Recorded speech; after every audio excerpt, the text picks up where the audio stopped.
ॐ विश्वं दर्पणदृश्यमाननगरी तुल्यन्निजान्तर्गतं पश्यन्नात्मनि मायया बहिर्बोद्धूतं यथा निद्रया यस्साक्षात् कुरुते प्रबोधसमये स्वात्मानमेवाद्वयं तस्मै श्रीगुरुमूर्तये नमः इदं श्रीदक्षिणामूर्तये बीजस्यान्तरिमाङ्कुरो जगदिदं प्राङ्निर्विकल्पं पुनः मायाकल्पितदेशकालकलना वैचित्रचित्रीकृतं मायावीव विजृम्भयत्यपि महायोगी वयस्वेच्छया तस्मै श्रीगुरुमूर्तये नमः इदं श्रीदक्षिणामूर्तये तस्मै श्रीगुरुमूर्तये नमः इदं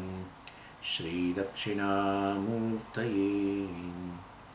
ॐ सहना भवतु सहनौ भुनक्तु सह वीर्यं करवावहै तेजस्विनावधीतमस्तु मा विद्विषावहै। ॐ शान्तिः शान्तिः शान्तिः। सदाशिवसमारम्भां शङ्कराचार्यमध्यमाम् अस्मदाचार्यपर्यन्तां वन्दे गुरुपरम्पराम्। ॐ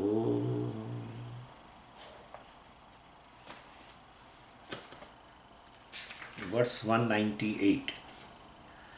आनन्दमय ईशोऽयं बहुस्यामित्यवैक्षत हिरण्यगर्भरूपोऽभूत् सुप्तिः स्वप्नो यथा भवेत्.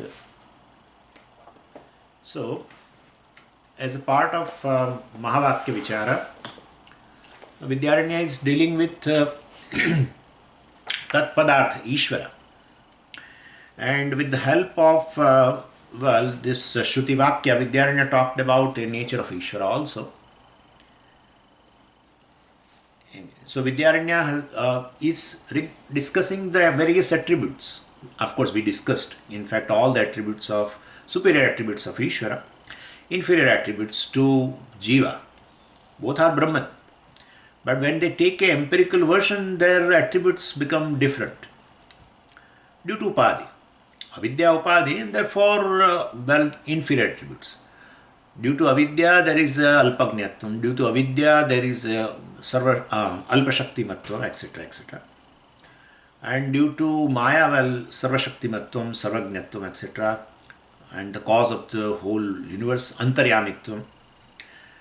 And the cause of the entire creation. So Ishvara is a Karanam. That's also superimposed, right? Upadhi is superimposed, and therefore Karanatvam, the causality, also is superimposed. Because when Karanam comes, then definitely relation to the Karya. Otherwise, how will we call Karan?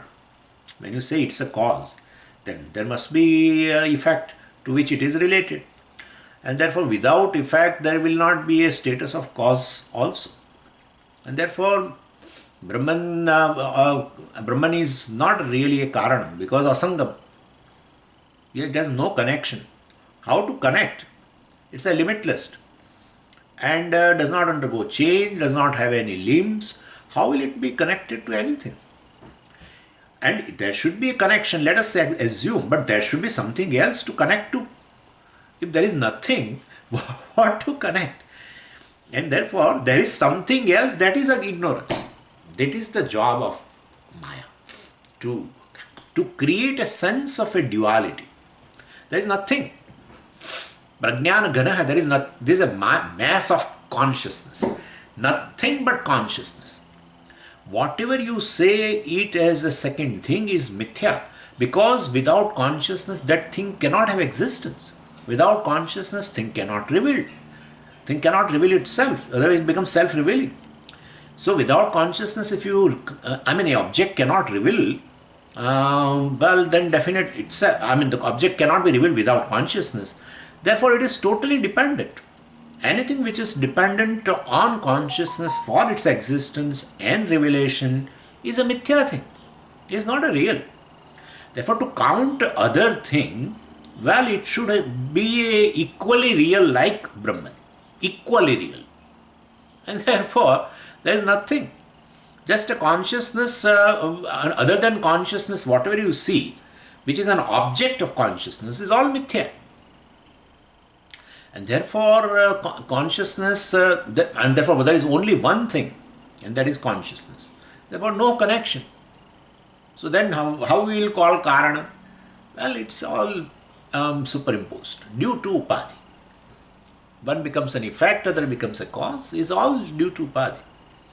Ultimately, everything is Brahman. Then why are you saying, Swamiji, that is not, Brahman is not the cause? What about so-called effect? Effect also is superimposed. Yeah. The status of effect on pot is equally superimposed, like the status of a cause on clay is superimposed. Because what is there is just clay. So on what is there is just clay. And therefore pot cannot be called effect also. And therefore, anyway, so Karanatvam is superimposed. Brahman is not Karan. But then Taittiriya Upanishad says Brahman is Karan. Tasmad Atmana Akasha Sambhuta. Sir, that is Chidabhasa alone is a Karan. And how can you say? Maybe perhaps Taittiriya wants to establish Ishvara, not Brahman. No. So Satyam Jnanam Anantam Brahma, it is Itupakramya. So it begins with the statement Satyam Jnanam Anantam Brahma. And that thereby it's very clear that it is Nirgunam Brahma alone. Anantam cannot be this Chidabhasa. Yeah, Anantam. Satyam cannot be Chidabhasa. There's another thing. Satyam cannot be Chidabhasa. Therefore, basically, Chidabhasa is all Agamapai. Any Chidabhasa is Agamapai. And therefore, ultimately, that's how even the Jivatvam is Agamapai. Pramatrutvam is Agamapai. What is that Agamapai? Agama means it comes and apaya goes. Right? It is born in time. Or along with time, let's say. Okay, it's along with time. Avidya chit sanyogaha kalaha. That's how they say. Avidya chit sanyogaha. So, avidya and this Chaitanya, consciousness, their sanyoga is called kalaha. That's how it is. And therefore, everything, this Chidabhasa, definitely requires, it's a reflection in the Maya. And therefore, thereby it becomes a cause, etc. So, but then why they are using loosely? Shastra uses loosely. And of course, that section, especially Brahmanand Valli section, where this is Upakrama, Satyam Jnanam Anantam Brahma is Upakrama, it's a beginning, and end with Yato Vacho Nivartante Aprapya Manasasa, etc. So the words, bit retreat, they come back without revealing. That's the Nirgunam Brahma. That is, Sagunam Brahma is definitely described in words. That's how we describe. Ishvara is described in many texts. It may be Bhagavatam, it may be Ramayana, or it may be anything. All description of Ishvara. That's there. Brahman is not available for description.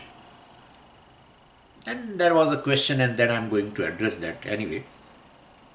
So ultimately, this Karanatvam also is superimposed upon Brahman, and so Shastra uses loosely, and for Shastra uses word Brahman, Chaitanyam, in place of Ishvara, Chidabhasa, to indicate a Karanam. And like Jiva also is, we have discussed, Jiva also can be used for Chidabhasa, and Jiva can be used, Jiva word can be used for Chaitanyam also. Same way this also is there. And so Upanishad clearly does not differentiate between Chit and Chidabhasa. So take it as per the context. If it is a creation, take it with a Maya, Chidabhasa. If it is, Satyam Jnanam Anantam Brahma, take it as a Nirgunam Brahma. So as per the context you decide, like Jiva. Jiva is traveling, etc., then that is a context, then definitely take it as a Chidabhasa. If Jiva is equated in Mahavakya, Jivo Brahmaiva na aparaha, Jiva is Brahman, then you take the Jiva word not for Chidabhasa, take it for Chaitanya. So this is as per the context you have to take it. And the context, learning the context also is a part of a teaching from the Shastra.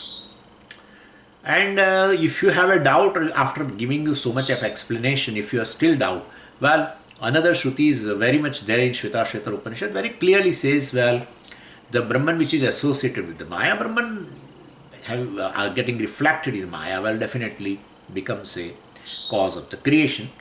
That has been described in 197 also. So Mayavi, Mayi Srujati Vishwam, Mayi. So one who possesses Maya, one who is reflected in the Maya, one who is associated with the Maya, well, Vishwam Srujati, creates the universe. Tatra Mayaya Sanniruddha Anya. So the Anya, the Jiva, is Mayaya Sanniruddha. Well, definitely this Jiva is basically bound, restricted by Maya.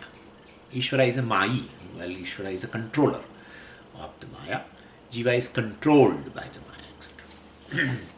Iti aparashrutihi brute. Aparabhrute means aparashrutihi brute. Another Shruti, Shvetashvatara Upanishad, clearly tells that thing. Tena Ishvara srujet, and therefore, well, therefore it is very clear. Tena, tasmat karana. Because of this reason, we can say Ishvara alone is a creator. Chidabhasa is a creator. Then now, if that is so, well, Chit alone, then why Shruti should make such kind of a confusion and then clarification and all that?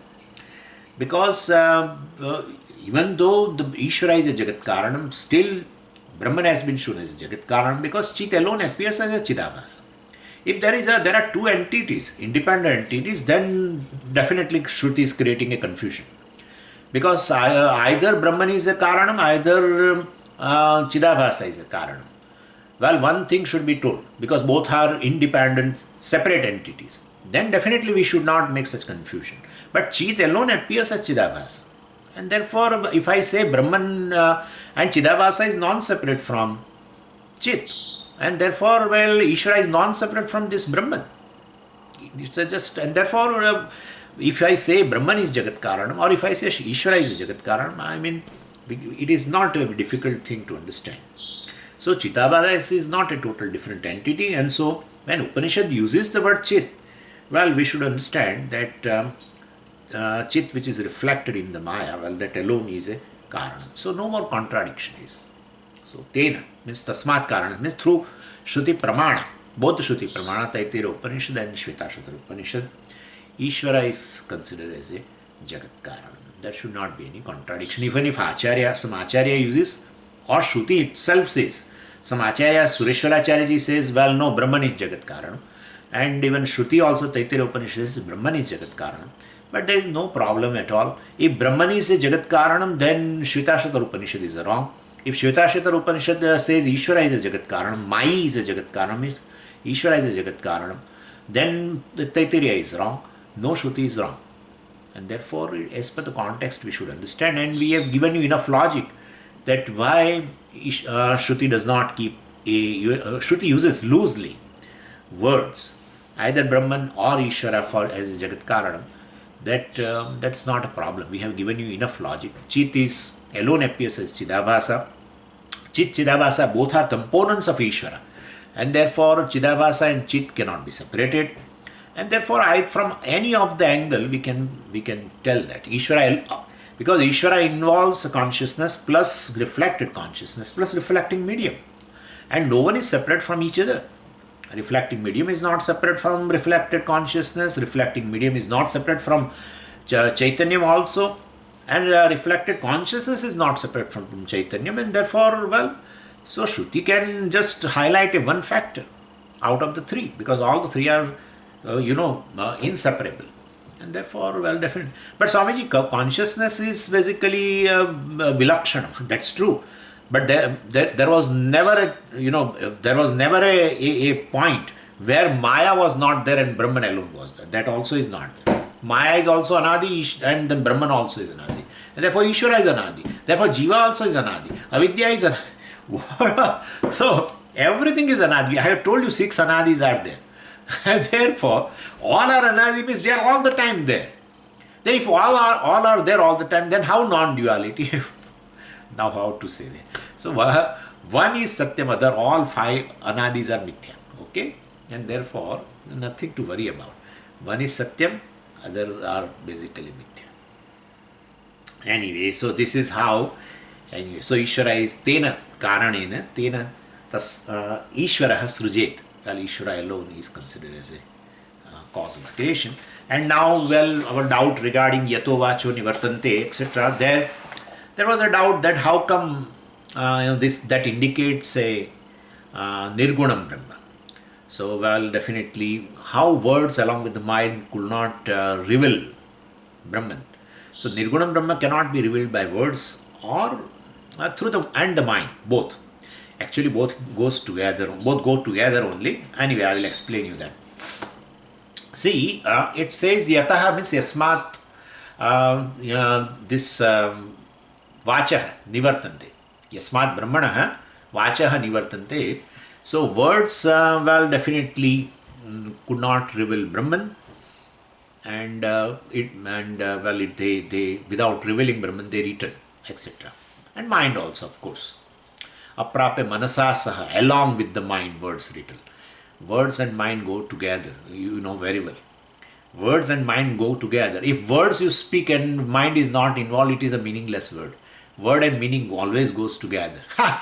Anyway, word and cognition goes together. If I use the word pot, and mind is not there at all, what is that? What is that? When you use a word and you say all the time you use a meaningful words. So where is the meaning without mind? Where is the meaning? Anyway, but we'll see that.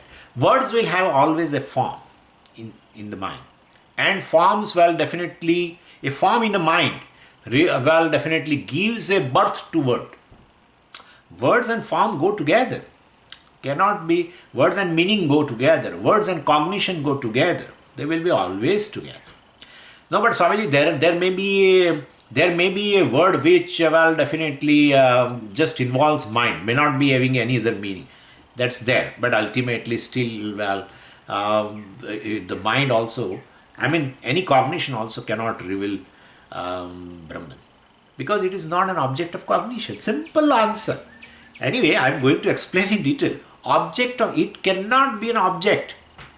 If it is a cognition, every cognition has an object. Cognition cannot be without an object. So, well, I have a pot cognition. Pot is object. And therefore, Brahman cannot be the object of cognition. You know, Brahman, because of which the cognition is possible. Brahman is a very sakshi in the mind. We have seen that also. But anyway, so how the words along with the mind written. See, words have a twofold status. One is a Shabda Vachyam, that is immediate meaning, inherent meaning you can say. And other is a Shabda Laksham, right? And therefore, ultimately it is implied meaning we can say. So words have a capacity to reveal a certain inherent meaning of a word. That's called Shabda Vachyam. We sometimes say direct meaning, inherent meaning, immediate meaning, because that only occurs. By uttering a word, that occurs immediately. Pot means, well, immediately a form, pot, occurs in your mind. Your mind assumes a form of a pot, right? That's a cognition. Then, of course, with the consciousness, of course. Otherwise, mind is inert. There cannot be a pot cognition without consciousness. Cognition is all the time there. Any cognition, well, inherent factor, is a cognition. Otherwise, how a pot is going to be illumined? So pot cognition reveals pot. So then consciousness, without consciousness, nothing is revealed. Anyway, so one is a Shabda Vachyam. So words also have a capacity to reveal something that is not even the immediate meaning, and that's called Shabda Laksham. So one is a inherent meaning or immediate meaning or a direct meaning revealed by the word, and other is not a immediate or direct meaning. We sometimes call indirect meaning, we sometimes call implied meaning. And there also words will function. And so Yato Vacho Nivartante means this Brahman which is not available for Shabda, for the words, as their direct meaning. The word clip reveals this immediately in my mind. So it's a direct meaning. Same way, Brahman cannot be revealed by a word as a direct meaning. So why? Why your Brahman is special? Yeah, our Brahman is very special. And therefore, in any language, by any word, the direct meaning, whatever you are gaining, that is a particular object in the creation. Brahman is not one of the object in the creation. And any object in the creation has a vikalpa. Brahman has a no vikalpa. I will explain that. Brahman has a no vikalpa. And therefore, definitely, Brahman cannot be the direct meaning of any word. What are the vikalpas? Vikalpas means, well, various options and divisions. Vikalpa means a division. Division. Brahman cannot fall into any division. Brahman is divisionless. That's what Advaitam is. Brahman is divisionless. Anyway, so words have a access only to the vikalpas. Where vikalpas or divisions are there, what are the divisions you are saying? See, the first division is the jati. Jati. Jati means a species. And therefore, the second division is a guna. Third division is a kriya, action. Guna means attributes. And the fourth is a sambandha. That is language. That's language. Whole language has all these words. Words denoting jati, revealing jati, words revealing kriya, words revealing guna, words revealing sambandha. And therefore, like tree, word tree, we are talking about English language right now. So tree means it is a jati vachanam, right? Word tree, the particular object called tree is a direct meaning of the word tree. So, therefore, the word tree, reveals a thing which has a division. Division means we say jati. Is jati, guna, kriya, sambandha, division. Veda. Differences are there.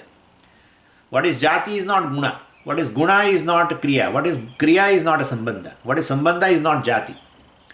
And therefore, whole language has so many words. But all the words are either indicating jati, guna, kriya and sambandha. They are all direct meaning. Words reveal directly, we call Shabdavachya, has a certain division, different from others. And in jati also again, it's again subjati.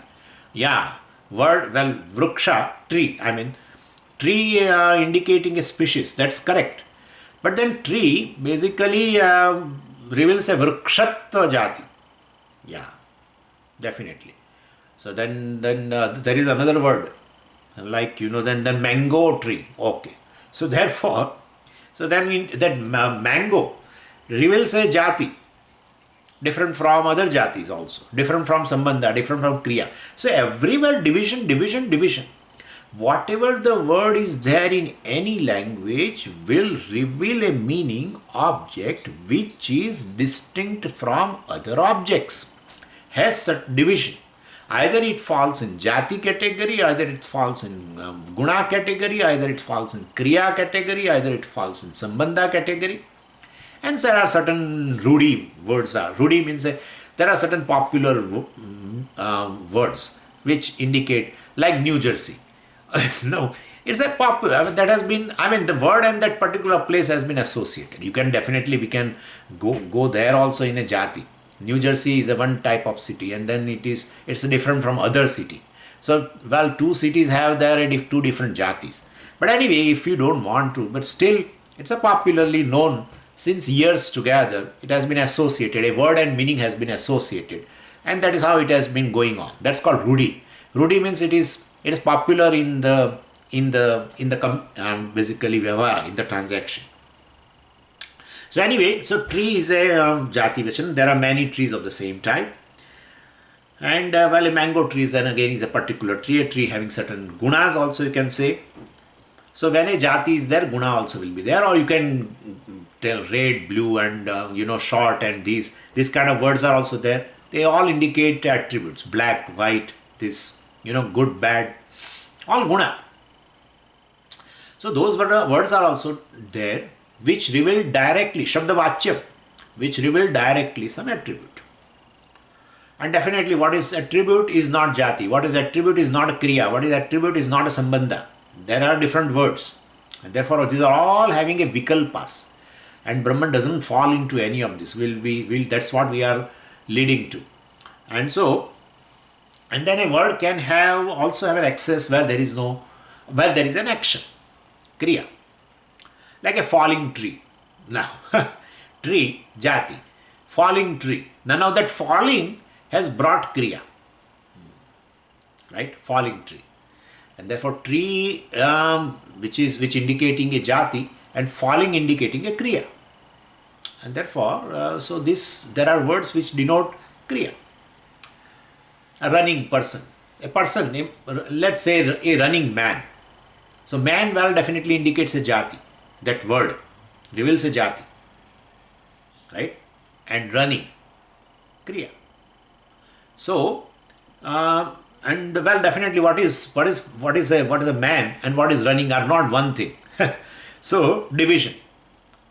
So, all vikalpas, that's what I was telling you. Language has words. Words has a direct meaning, denoting any object in the creation. Object in terms of here, kriya also is a part of Jagat. So, that way you can take. And therefore, ultimately all pertaining to the world. Language has all the words pertaining to the world. That's all. Anyway, then jati, guna, kriya, and then sambandha. Tree in a garden of a particular person. So this tree belongs to that person, sambandha. So tree of that person, etc. So, and sambandha comes when, then three things should come in our mind. Sambandha brings three things. See, let's say this is a clip, right? This object, clip, is related. Related to what? Clip has a relation in time, right? So it's the clip in present, right? Clip in present. I'm not talking about the clip of the past. Clip automatically, right now when I'm showing you, then clip in present. So clip is connected, related to the present time. Clip is connected to a place, right?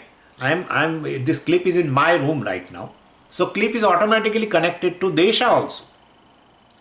And clip is connected to a particular form, right? Particular form. So clip has a sambandha. The clip has a sambandha automatically to three things: Desha, Kala, and Vastu. Vastu means here form. So sambandha will be always in terms of these three things.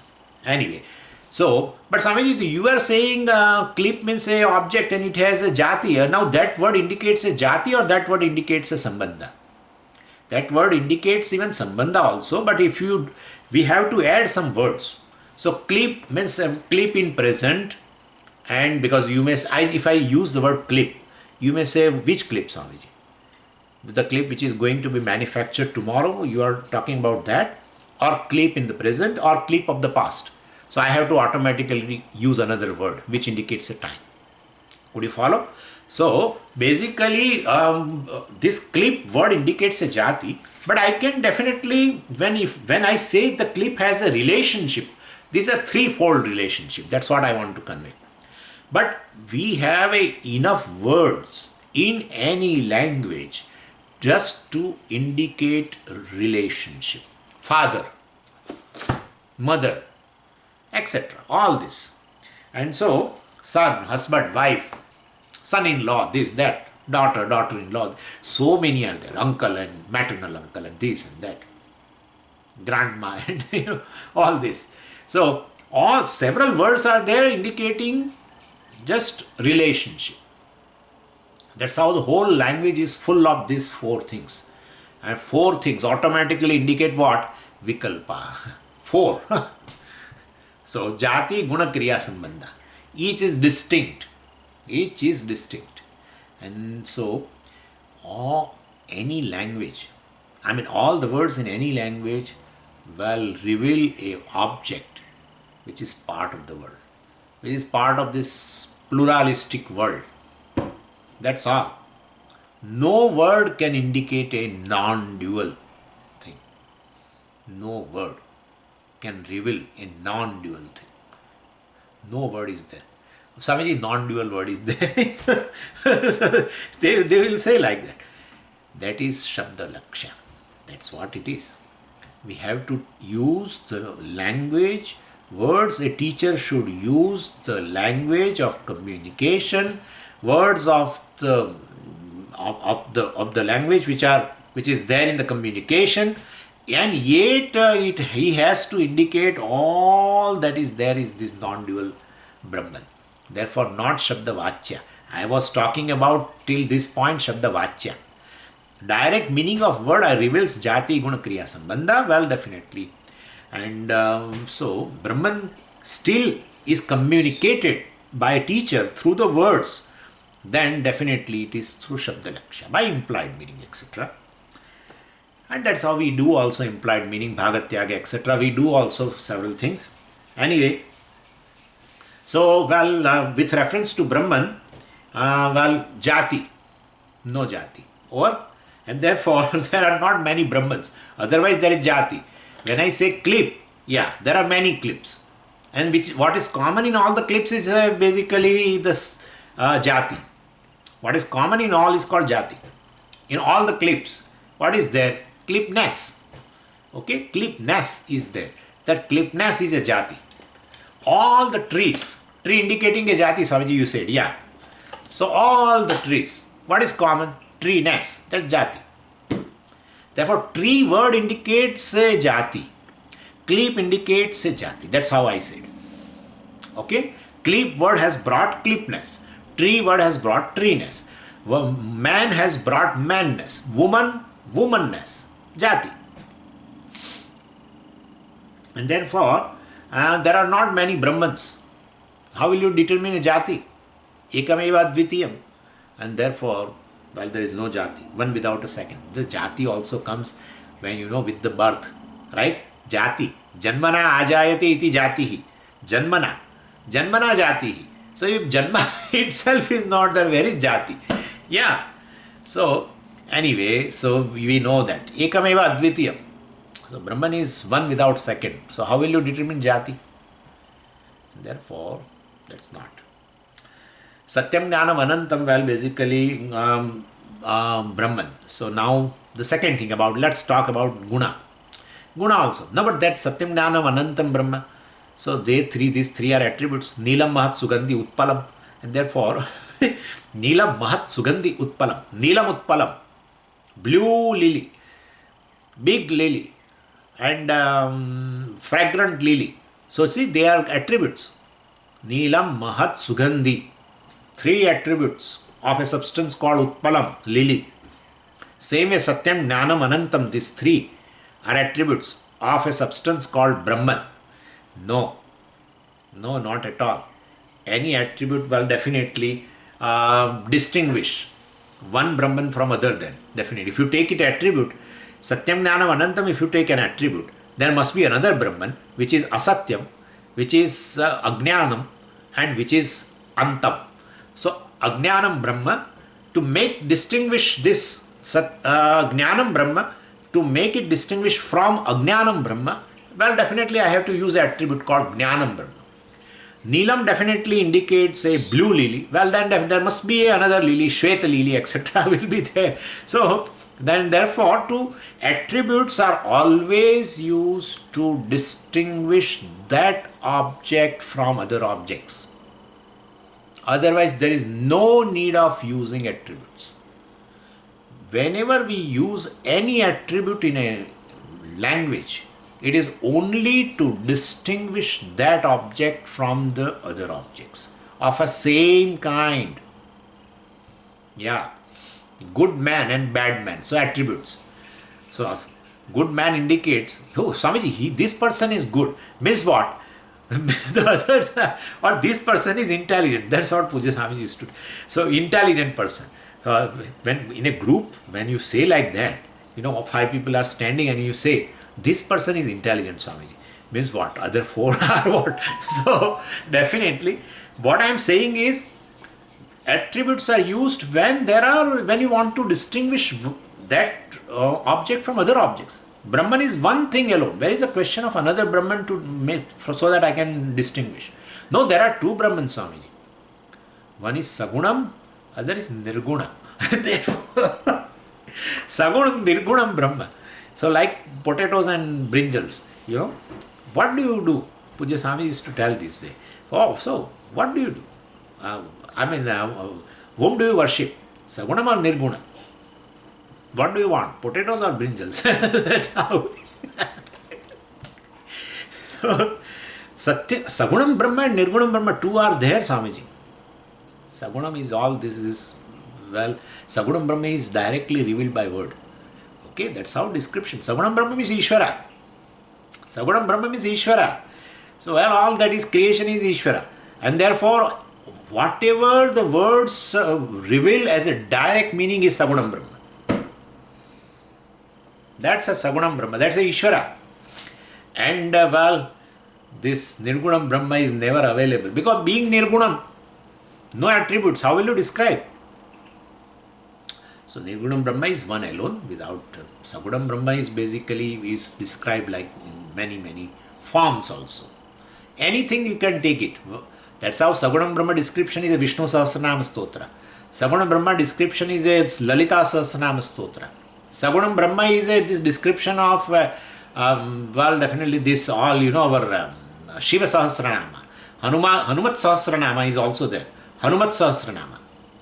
Ganesha Sahasranama also is there. All are there. Yeah. Maybe our Skanda, I think, also maybe 1,000 names may be there. I think it must be there. Sahasranamavali is there almost for all our devatas. All Sagunam Brahma. Description in 1,000. Why 1,000? These are all Ananta Namas. Ananta Kalyana Guna Gana Sampannaha. That's what Vishishtadvaitin says. Brahman means Sagunam Brahma only. There is nothing called Nirgunam Brahma. So Taittiriya Upanishad says Satyam Jnanam Anantam Brahma is a Sagunam Brahma. Anantam means Ananta Gunas. Kalyana Gunas. Etc. etc. So anyway, Sagunam Brahma is available for description. All our stotras describe Sagunam Brahma. Direct meaning, no lakshartha, no need, except few words which are used to indicate Brahman, etc. So, what is that Lalita Sahasranama? What is that? Chitis tatpada laksharthya chidekarasa rupini swatmananda lavibhuta brahmadyananda santati. So, chitihi tatpada lakshartha, chitihi, chaitanyam, tatpada lakshartha, chidekara sarupini, etc. Anyway, what I am saying is basically this Nirgunam Brahma is not available because it doesn't have any attributes. Therefore, the part of the language means the words in any language indicating attributes will fail to reveal this Nirgunam Brahma. The words in any language revealing jati will fail to reveal Brahman. Without revealing, they will return. And, so anyway. And then there is no action in Brahman. So words indicating action will fail to reveal Brahman. Brahman is not connected to any karma. Why? Because Brahman is nirvikara. Action means all change. The very sankalpa, change. Let me get up and drink water, or let me drink water. That's sankalpa, okay? The very sankalpa arises. Then only you do. Kama should be there behind karma. So kama should arise, desire should be there, and therefore modification is there. And then karma with the kartrutva, etc. So it's constantly, and karma is not one, several karmas. So then Brahman basically should be, if any words indicating action, direct meaning of words indicating action in any language, if they reveal Brahman, then Brahman should definitely should have a vikara, should have a modification. And so that Brahman is nirvikara, not subject to any change, and therefore it is not. And then sambandha, words revealing sambandha. There is no sambandha at all. It doesn't have any parts. Anything which has a parts is connected. Yeah. And therefore, this is a nirvikalpam Brahma. And therefore, so words have no access to Brahman. So Brahman is not Shabdavachyam, Brahman is Shabdalaksham. Words Satyam Jnanam Anantam Val are Lakshana for this Laksham Brahma. We will not go into that. Satyam Jnanam Anantam Brahma. How Satyam word serves as a Lakshana for revealing Brahman, that is part of the Itira. I am not going into that. But and so knowledge of Brahman is yes, knowledge of still Brahman is revealed through the words, but not as a vachyartha. Well, it is the meaning. The knowledge of Brahman is born through words, yeah, but not as a vachyartha, but through implied meaning, etc. Like Satyam Jnanam Anantam Brahma itself, the word Satyam, Jnanam and Anantam. Jnanam would definitely indicates Jnanam generally. The direct meaning of Jnanam is what? The cognition. The knowledge which arises in mind we call Jnanam. Well, that is not the meaning of the word Brahman. What arises in the mind is a kshanikam. Right? It is kshanikam. It cannot be Satyam. So word Satyam indicates itself that it is not a vritti jnanam. Simple. And knowledge which arises in the mind is not Anantam also. It's not Anantam. It arises in a mind. It is so, it has a location also. And it is Antam also. It has, in terms of place also, it is located here in the mind. In terms of time also, it is kshanikam, etc. And therefore, this word jnanam should not be taken in a popular sense. Well, then definitely, what is that word jnanam? That has been explained by Bhashyakara very well in the Bhashyam of the Satyam Jnanam Anandam Brahma. That jnanam basically indicates, which is in the form of, which has a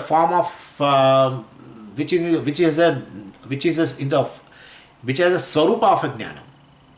Which is swarupa of a jnanam, because of which the whole jnanam, all the factors involved in the jnanam, knowing process, are basically Brahman alone. So jnata, Brahman. The jnanam, knowing process, Brahman. Gneyam, Brahman. How? Well, without the knower, without this knowledge, consciousness, how it is possible? Knower, well, definitely, knower is standing on what? Knowledge, consciousness. That's what jnanam. Jnanam is consciousness, knowledge. By nature. Knower cannot be Satyam. Knower cannot be Anantam. Simple. Knower is, right now I am a knower. Next moment I am not a knower, I am a doer. Next moment I am an experiencer. You are not a knower in a deep sleep state. Where is a Satyam? Satyam means abadhitam. Trikaleshu tishtati tat sat. Trikaleshu tishtati. It is there in all the three periods of time. All the three periods of time, all the three states. And therefore, knower is not Brahman. But knower, basically is due to consciousness. That consciousness, knowledge, is Brahman. So, Jnanam Brahma basically, which is in the form of a Jnata, Gneyam, and Jnanam, means here process, which is in the form of a Jnata, Jnanam, and Gneyam. And therefore, that is Brahman? No, that is also not Brahman. Then what are you saying? Jnata, Gneyam, and Jnanam, knower, knowledge, and object of knowledge. Still, it is distinct from all the three. It appears in all the three. But basically, Brahman has not transformed into a knower, knowledge, and object of knowledge. Not at all. Brahman, remaining Brahman, appears in the form of all the three. That's how it is. It transcends all the three. Where did we see that? Pratibodha Viditam Matam, etc. There we saw this. You are talking about the history. And so before many years. So, Jnata, Gneyam and Gneyam. This is Vedanta. Not that seeing knower, Brahman transcends. Oh, knower is coming, knower is coming. Let me, raise my status now. It ever transcends all the three. It ever transcends all the three. And yet it appears in all the three. And therefore, Jnata is not possible without Jnanam, consciousness. I am using purposely word Jnanam now, Jnanam Brahma. And knowledge, Vritti Jnanam cannot be possible without consciousness. You may say Vritti, not Vritti Jnanam. Vritti is possible. Vritti Jnanam, cognition is not possible. Without consciousness, no knowledge takes place. And object of knowledge, object of consciousness. Gneyam is not possible without consciousness. So all the three are non-separate from the consciousness, but consciousness transcends all the three. Consciousness is not transformed in all the three. Ever remaining transcendental, I have to use this word, ever remaining transcendental, ever remaining asangam Brahma, it appears in all the three forms. That's how it is Vivarta. Brahman, remaining Brahman, appears in the form of all the three. That's the meaning. So Jnanam, this is a Lakshartha. This is a Lakshartha. So Jnanam means, Vritti Jnanam. No. So popular meaning of Jnanam is this knowledge, part knowledge, this knowledge, etc. That's a popular meaning. Vachyartha, direct meaning. But here cannot be taken. Because word Satyam and Anantam does not allow, they do not allow. So this is how Lakshana. So Shabda Laksha, word Jnanam, popular word in the language has been taken, but Vachyartha has been given up and Lakshartha has been taken. So the knowledge of Brahman takes place by words. Yet words cannot reveal Brahman. Amazing it is, right? So that's how some people say words cannot reveal Brahman or Paramatma. So better shut up. Like that they say, Mauna Vyakhya Prakatita Para Brahma Tattvam Rupayu Tattvam Yuvanam. Mauna Vyakhya. Even Dakshinamurti Stotra, even Acharya says, keep Mauna. Then the Brahman will appear. Nothing is happy. Maunam means Shabda Vachya is absent. The direct meaning of a word is absent. Therefore, no word can reveal Brahman, and therefore that is Maunam. But Lakshartha. Anyway, so Yato Vacho Nivartante Aprapya Manasasaha. Anyway, this helps little further we'll see in this. So subject matter for, these words are basically all the words in a language, are objects that is savikalpa, that has a certain division with a certain conditions such as place and time and form, etc., etc. And therefore, that is not here. Then, definitely, so nivartante, therefore, no words can definitely come back. I mean, the words can come back without revealing Brahman. They return without revealing. Still, then why do people use words? Why people use words to reveal Brahman? Because they feel that Vastu Samanya. Acharya says at that point. So Vastu Samanya. Vastu Samanya means, they think this is indicated by word. This is indicated by word. This is indicated by word. This is indicated by word. And thereby, Brahman also can be revealed. Because Brahman also is like this, one object. They think like that. Brahman is one of the object. And so this is indicated, this object can be revealed by a word called clip. This object is revealed by the word called pen. Same way, well, Brahman also is one object, can be revealed by word Brahman or some other words, whatever. No. Vastu Samanyat, that's a big argument by Bhashyakara. Vastu Samanyat, like any other object. So, well, this Brahman also is an object, and therefore let us use words in order to reveal Brahman. No, cannot be. So, like, it's not like a pot, table and chair and pot and everything. And therefore, it's a content of even table, chair and pot, if you want to say, which transcends basically, see this now, which transcends, right, every form. Form is indicated by, or form is revealed by a particular name, but which basically a content of that form, which transcends that form. Words cannot reach there, because transcendental tvat. Okay? What is this transcendence? You should not use this word. Transcendent, basically, it's a different reality. That's all it means. What I mean is it's a only reality where there is no scope, basically, of connection with any objects, any part of the world. That's how Brahma Satyam Jagan Mithya. And therefore, so there is an attempt to reveal Brahman through words. Some people, they want to reveal Brahman through words, but definitely Brahman is one without the second, not available for any division, not having jati, guna, kriya, sambandha, nothing is there. Then which word will reveal? Then what about those words, eternal, immortal, etc., supreme, divine consciousness? all those words are there.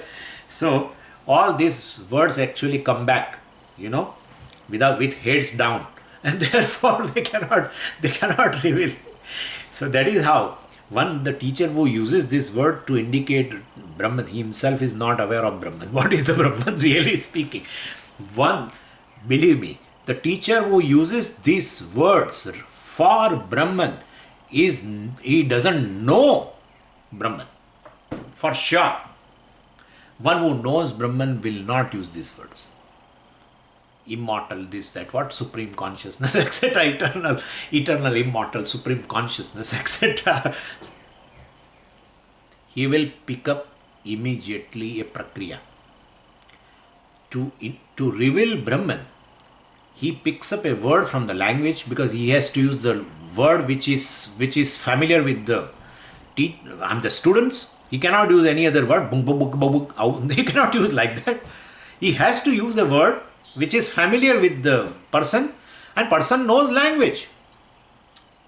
Words of any language, those words only should be used. So he picks up that word and takes him through Lakshana, takes him and reveals Brahman in an implied way, in implied meaning.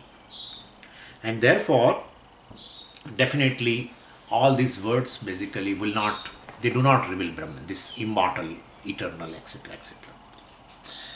And so this is okay. Then, but it is said manasa saha, aprapya manasa saha. The mind also cannot reveal.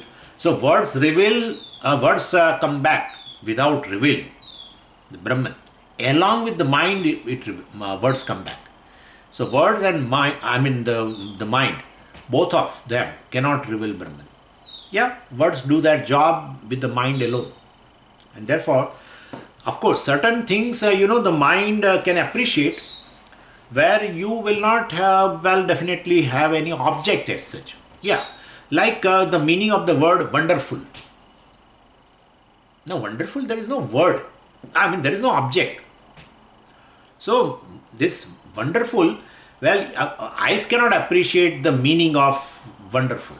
Eyes appreciate the meaning of the word pot. Eyes appreciate the meaning of the word pen. Eyes appreciate the meaning of the word clip, right? Same way, eyes cannot appreciate the meaning of the word wonderful, right? Wonderful is a very common word here. Well, anyway, so other senses also cannot appreciate it. Only the mind can appreciate the meaning of the word wonderful. And we will be wondering, Why he is using the word wonderful every time? But anyway, so, but basically that is also a mind which reveals a certain concept, but that is not Brahman. Brahman sustains all the concepts, basically. Brahman sustains all the concepts, not just a concept indicated by the word wonderful. And therefore, and generally both minds and words, they operate together. Words form the mind, and from the mind only the words come. And therefore, basically, if words cannot reveal, then definitely its meaning also, which is nothing but a mind, cannot be revealed. And therefore, and even if certain concepts are there, there is no external object called wonderful, but still, even a concept is sustained by the Brahman, and therefore that is not the. So mind also cannot object. Basically, manasa saha. So mind cannot objectify.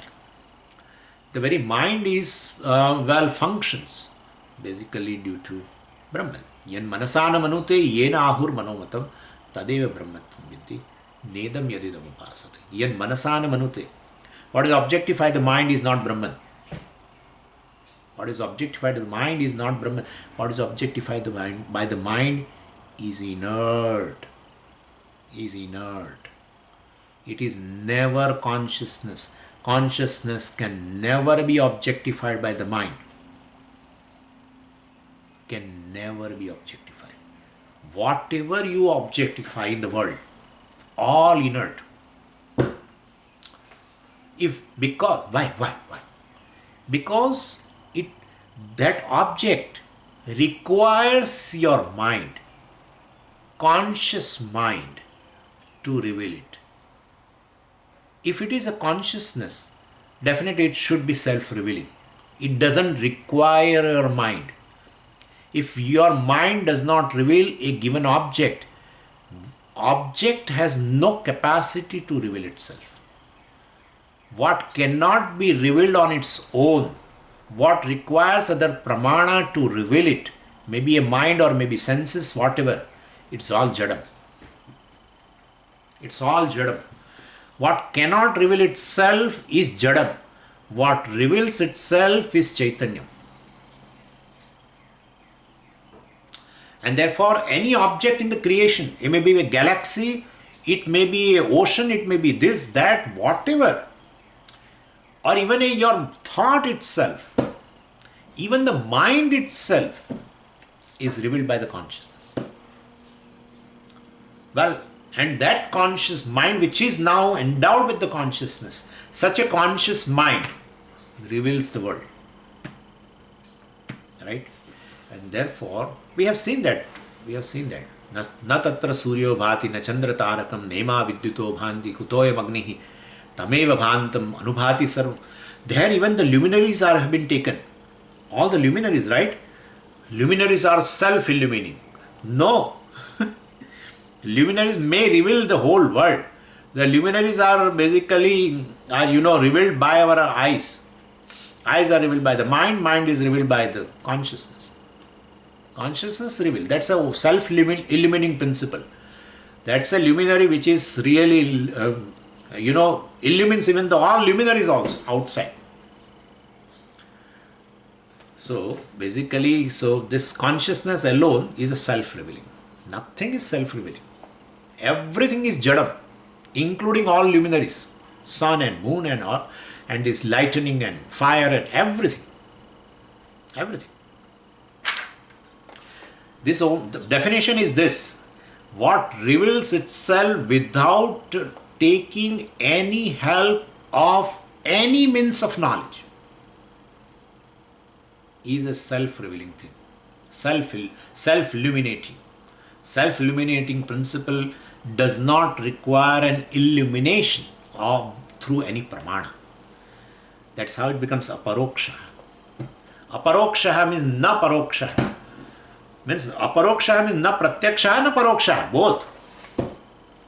Cannot be revealed by perception, pratyaksha, cannot be revealed by other means of knowledge, through inference and other things. So through mind, etc.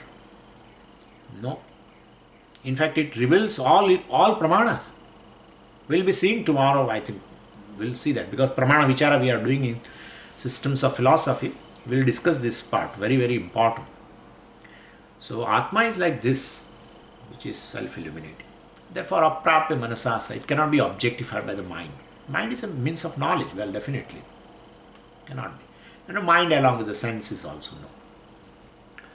And vachaha also, words also cannot reveal it. Yeah. So words can reveal only through um,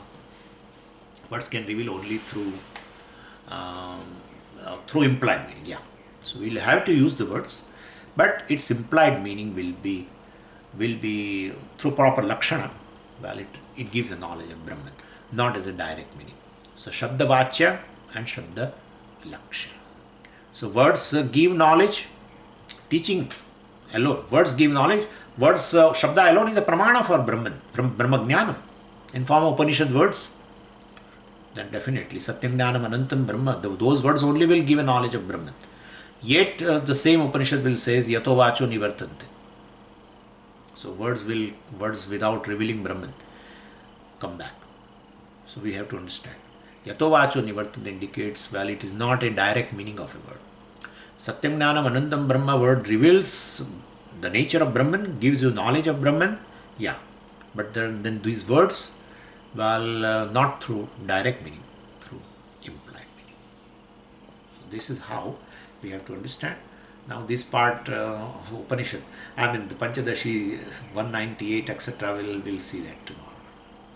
Om Purnamadav Purnamidam Purnat Purnamudachyate Purnasya Purnamadaya Purnameva Vashishyate.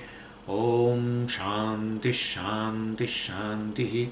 Harihi Om Shri Gurubhyo Namaha. Harihi Om.